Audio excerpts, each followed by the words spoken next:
Corona जब भारत में आया या दुनिया में आया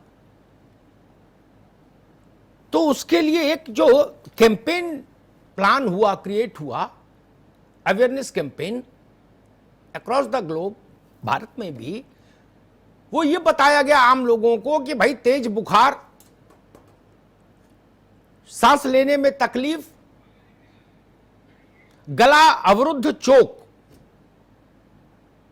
ये 3 चीजें हो तो मान लेना कि इस वायरस से आप ग्रसित हैं और अस्पताल जाइए, इलाज कराइए। ठीक बात है जी। देश ने एक मानस बनाया, इन लक्षणों के प्रति सावधानी का मानस बनाया। आज हम देख रहे हैं वो सारा कैंपेन व्यर्थ सा हो गया। गाड़ी ने दिशा ही बदल दी। बिल्कुल। जानी थी मुंबई, चली गई लखनऊ। अब बताइए क्या करे पैसेंजर। अब जो नया परिदृश्य उभरा, मुझे लगा इस पर चर्चा होनी चाहिए। ये सबसे खतरनाक परिदृश्य है, कोरोना से भी ज्यादा खतरनाक कोरोना के चाल परिवर्तन का है। हम लोगों ने ज्योतिष में ये देखा, ग्रहों का चाल परिवर्तन, स्थान परिवर्तन, दृष्टि परिवर्तन, ये ज्योतिष के विद्यार्थियों का विषय रहा। ये बीमारी का चाल परिवर्तन हम देख रहे हैं। सारा युद्ध जिस रणनीति को सामने रखकर, समर नीति को सामने रखकर व्यूह रचना हुई, वो व्यूह रचना लगभग निरर्थक हो रही। डॉक्टर्स कह रहे न खांसी, न जुकाम, न सांस लेने में तकलीफ, न बलगम, और कोरोना में फंस गए। और 1-2-5% नहीं। इसलिए मैंने इसको कोढ़ में खाज कहा जी, ताकि सामान्य जन समझ सके। 100 में 80 लोग ऐसे।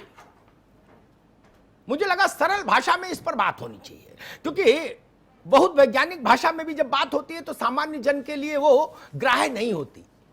वाल्मीकि की रामायण और तुलसी की रामायण में यही मौलिक अंतर है। भगवान वाल्मीकि ने जो रामायण लिखी, भगवान राम का जो चरित्र लिखा, वो बहुत अद्भुत लिखा है, मैंने पढ़ा है। लेकिन वो भारत का कंठहार नहीं बना, भारत की जिह्वा पर विराजमान नहीं हुआ। उनका ग्रंथ जिह्वा पर विराजमान हुआ गोस्वामी तुलसीदास द्वारा रचित रामचरितमानस, क्योंकि वो लोक भाषा में था। इसलिए मुझे लगा ये कठिन कठिन शब्दावलियों से बाहर निकल के जरा अपने विद्वान डॉक्टर्स को बैठाएं, उनसे पूछे कि भाई डॉक्टर साहब, ये जो बीमारी ने चाल परिवर्तन किया और 360 डिग्री पर जो घूम गई पूरी,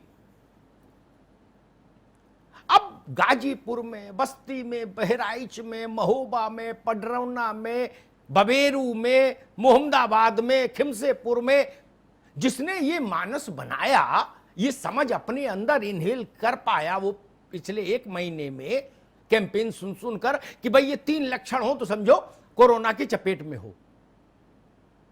अब वो हतप्रभ है, वो ननकू, वो रज्जाक हतप्रभ है। वो कह रहा कि अब तो साहब ये नई बात आ रही कि किसी से कोई फर्क नहीं, कुछ नहीं, कोई लक्षण नहीं। तब फिर कैसे लड़ेंगे? साइलेंट हार्ट अटैक को छोड़कर मुझे नहीं लगता, मैं चिकित्सा विशेषज्ञ नहीं हूं, उस विषय से मेरा कोई सामान्य जन जितना ही ताल्लुक है, लेकिन साइलेंट हार्ट अटैक को छोड़कर बाकी हर बीमारी का लक्षण है। आदमी को पता होता है भाई ये तकलीफ है। साइलेंट हार्ट अटैक को भारत धर्म प्रधान देश है, वो मान लेता है कि जाहि विधि राखो राम ताहि विधि रहिए, आ गई तो चले गए, खत्म हुई। और आदमी कहता और अच्छा हुआ, अस्पताल का बिल भी बचा, कलेश भी कटा। लेकिन इस बीमारी से कैसे बचे जब फैलाने वाले को पता नहीं कि मेरे पास यह मारक अस्त्र है जो मेरे अपनों को ही नुकसान दे रहा है। अपने उससे दूर क्यों रहे जब उसको कोई तकलीफ नहीं।